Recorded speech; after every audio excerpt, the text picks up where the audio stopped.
dkdynamite, and today we're going to be talking about a new update for Cold War Zombies, a new experience for those that missed Black Ops 1, and even some spicy details about the future of the mode. Definitely stay tuned. But before we jump into that, be sure to hit that subscribe button down below, drop a like, and make sure you have notifications on to stay up to date with everything going on in Cold War Year 2, Warzone, Modern Warfare 2, and any other future Call of Duty as well. Also be sure to check out my partner Manscaped, since they have released their best package yet with the Lawnmower 4.0. You can use this trimmer to get a clean shave in those hard to reach places when your significant other isn't around to help. The package features the Lawnmower 4.0 trimmer, the Weed Whacker trimmer for your nose and ears, the Crop Preserver deodorant, and the Crop Reviver toner. You'll also get some free gifts like the boxer briefs and a really nice travel bag. Be sure to use code TWITCH20 to get 20% off all orders at manscaped.com. But first and definitely foremost, Treyarch has finally fixed a major issue with Cold War Zombies, which I feel like was attempted to be fixed a couple of months ago, but for some reason it just didn't happen, and that is the invisible zombie bug within Onslaught. Now, I know you only see the invisible zombie towards some of the higher surges,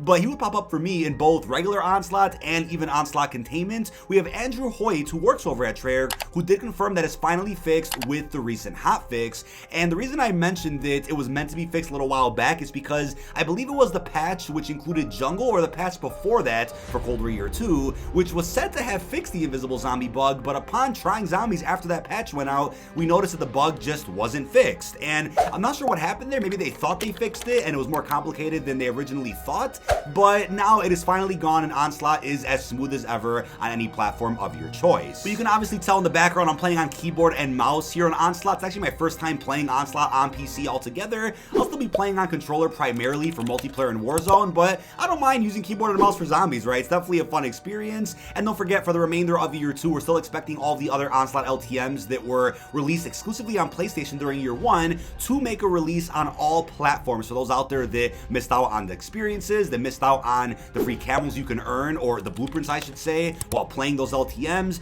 those will make a return, but it's unclear if any of the unreleased Onslaught maps will ever see the light of day. I remember I brought up in a video a couple of months ago that Foxhound himself in the Treyarch server confirmed that yeah, while you could force load some of those maps via stacking exploits and different glitches that people out there discovered, those maps haven't been tested enough to be completely released to the public. So maybe if Treyarch has extra time, they'll end up releasing the other, 11 to 13 maps that do work well with regular Onslaught and Containment, but we'll have to wait and see what the future of zombies is for Cold War. We know for sure if anything gets added to zombies in Year 2, it's gonna be for Onslaught. Now, in case you guys missed my video from last night, I talked about how Black Ops 1 is now sort of remastered via the new Plutonium release, which plays absolutely fantastically on everybody's PC. And the reason I call it remastered is because, look, the game definitely has a fresh coat of paint. It looks cleaner, feels better. I mean, it just runs amazing. And I will say that in that video, I talk about exactly why that Plutonium release is very important. I mean, we've already had Plutonium support for games like Black Ops 2, Modern Warfare 3. We have SM2 in development, which is like MW2 remastered multiplayer. That's important for those out there that missed out on those experiences when they were in their prime, because if they go back and try to play those games today on console or PC, there's hackers everywhere. So it's nice that you have a nice populated server or a nice populated player base to actually go through and play some OG experiences. But yes, zombies does work very well on Black Ops 1 Plutonium, and right now it's best that you either play in a private match or solo. If you try doing a server browser and joining other people, there are some issues, and obviously that'll be ironed out at some point soon. And then once that is fixed, you'll be able to go and search any browser that you like. People will have double XP modded lobbies. People will have, you know, matches going of even some of the World at War ports. So be patient with how Zombies runs right now on Plutonium, but it looks amazing. I mean, I've never really played COD full-time on PC before. Making that transition now is definitely awesome, right? I'll still play my PS5 every now and again, or my Series S, but PC is just a whole different world, man. I put out a tweet earlier today that Warzone specifically is a night and day difference, and I feel bad that console has not been able to experience Warzone on that level, but might be able to with Warzone 2 if that game is capped to just next-gen consoles only. Now, as you guys know, we're very close to the launch of Season 4 for Vanguard and Warzone, which means the launch of Shironuma Reborn, the first round-based map coming to Vanguard, and the third Zombies experience all together for that game. It's unclear when marketing will begin for that map. I honestly wouldn't be surprised if we start getting teasers and tweets at some point this week via blog post, via Twitter. We'll have to see how they do that, because we know this week is a big week for Modern Warfare 2. Wednesday is the global reveal, which is about a minute and a half long, and then Thursday is a good 7 minutes of gameplay from the campaign. But that doesn't mean that Treyarch can't still come out and say say something because we do know Cold War is going to get a pretty big update on Friday the 10th, which is the launch of the Stockpile bundle featuring 2 packs, RGB Striker and the Beachside Bullets Reactive. So the fact that Activision is down to let Cold War get a year 2 update on the same week as core Modern Warfare 2 marketing, that has me thinking that maybe Monday, Tuesday, we could get some teasers for the next Zombies experience coming to Vanguard. But I did post a previous Zombies video talking all about the early details that have surfaced for Shinonuma Reborn regarding the bosses, the wonder weapons, some other exclusive details about how the experience will be. If you guys don't care about spoilers, check out that video when you guys get a chance, linked down below in this video's description. But the same individual who actually posted all the early details about Shinonuma Reborn is also a pretty reputable leaker who has talked quite a bit about previous content that has come out. He's been on the money about a lot of things. So as he went ahead and also tweeted, remember that artifacts that were cut for Vanguard could be used in Treyarch's next game. And then he says, and I quote, "New monster AI, mythical weapons, or player abilities." That is currently the job description for COD 2024 Zombies. He then says, "I'm not saying the exact systems will be in Vanguard, but artifact abilities that were scrapped for Vanguard might be incorporated or used in COD 2024.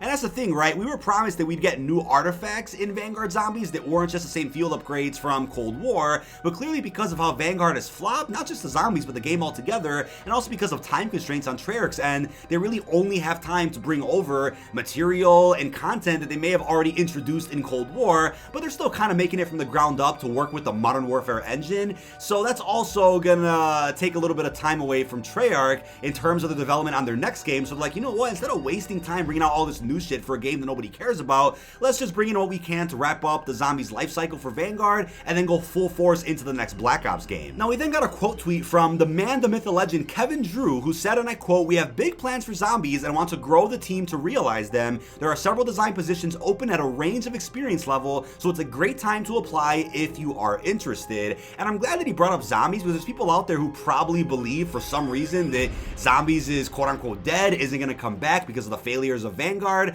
But shall I remind you, right, Cold War Zombies peaked. Whether you guys like it or not, this data that has been posted quite a bit as of lately does have some reputable sources behind it, gaming analysts, and just reliable information that makes sense. Of course, don't take it for 100% certainty because there's always a chance that any information, Google Trends, or data from any analyst could be a little off, right? I'm fully aware of that, but if you go off this data alone, it just shows you that Cold War significantly peaked higher than just about any other Call of Duty in the past couple of years. And why do you think that is? I don't just think it was the campaign and the multiplayer or even the marketing that played the biggest part in that, because yeah, that all played a part, but I think a huge reason was definitely because of zombies, right? You could say, oh, it was all the free trials or all the free access weekends, and who cares, right? Zombies was still doing great, whether it's because of round-based, Outbreak, Onslaught, all three. I think zombies played a significant part in the success of that game, and Activision knows that, so they're like, let's double down on zombies, and let's make sure that it's as big and crazier than ever for the next Call of Duty from Treyarch that should be coming out at some point in 2024. We then go back to leaker Zapped, who said, COD 2024 is still over 2 years away. It's in very early development, especially the zombies mode. It will likely be another year before anything is set in stone, so story, game mechanics, maps, etc. I can't say for sure what's going to happen, it's just way too early. At least Treyarch's going to have much more time to implement what they want. Quality and Easter eggs should be much better than Cold War. Don't get me wrong, Cold War was an amazing game, but it had so much potential, which would have been expressed if they got more development time and if the pandemic didn't happen. And yeah, I have to be honest, right? I think Cold War definitely is my favorite zombies experience to date. I have so many great memories of every Black Ops Zombies iteration, do not get me wrong, but Cold War just offers so much and a variety, which I really love, right? Not just round-based, not just really cool boss fights, but definitely that open world sandbox mode, being able to play zombies on multiplayer maps with Onslaught. It has it all, which is why I rank it so high on my internal list, right?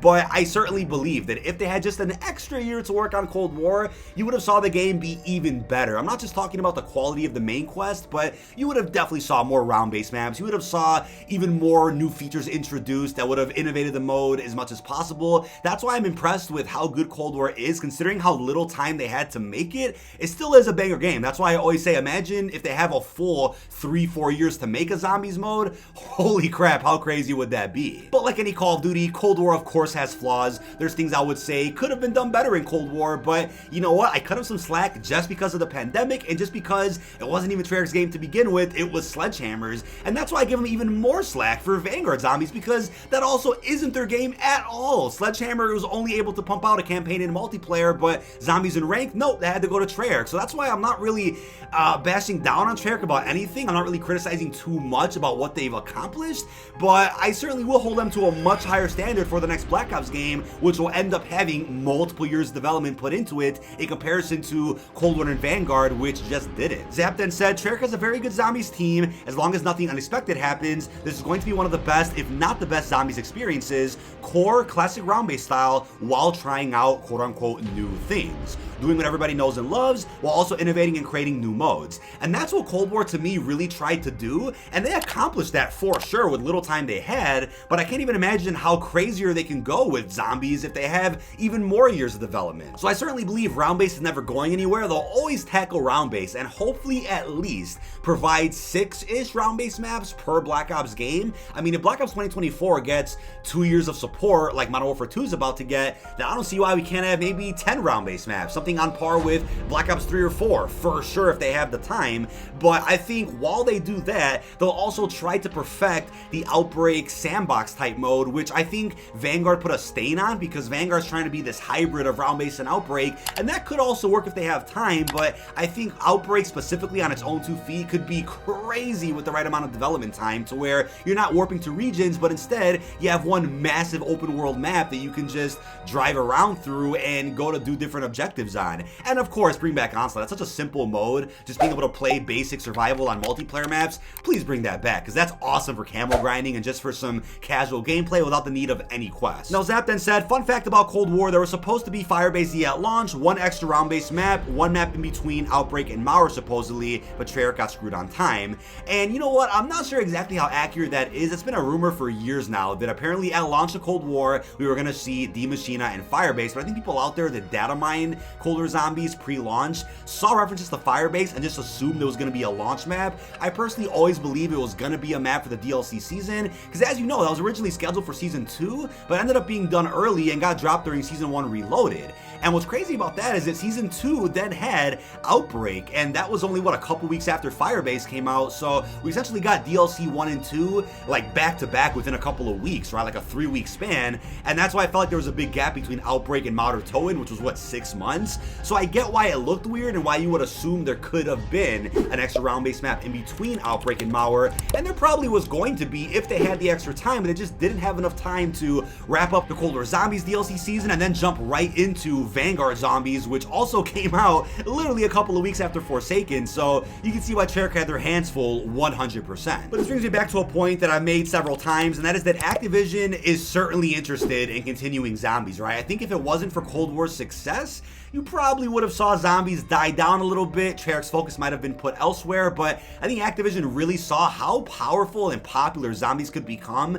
when you have a casual approach. I'm not saying that's the end-all say-all of Zombies and that's how it always should be going forward. I just think they have to balance that, and they could probably do that a lot better with more time, where you have a casual approach, right? You have your Zombies maps, which anybody could jump onto, but then you also offer some hardcore experiences alongside that for the OGs and the veterans out there that have been playing since World at War. I think Treyarch is certainly interested in that and didn't have nearly enough time to really execute that balance for Cold War, and they tried though, certainly tried. I think they still have some hardcore elements in Cold War that aren't exactly easy for casuals, but they'll be able to really find that blend so much better in the next Black Ops game. And considering we're about to enter this COD 2.0 era, supposedly, with Modern Warfare 2, the number 2 is very important, right? COD 2.0, Modern Warfare 2. So yeah, what about Zombies Chronicles 2, right? That's certainly something that I think is going to be in the cards when they actually have time to worry about that. Now, we of course already have a rumored project for 2023 dealing with zombies. Not sure at all what that really is, but if Zombies Chronicles 2 fits in that, then the more the merrier. If it fits into the next Black Ops game, then yeah, let's do that. But if Zombies Chronicles 2 just doesn't work for the foreseeable future,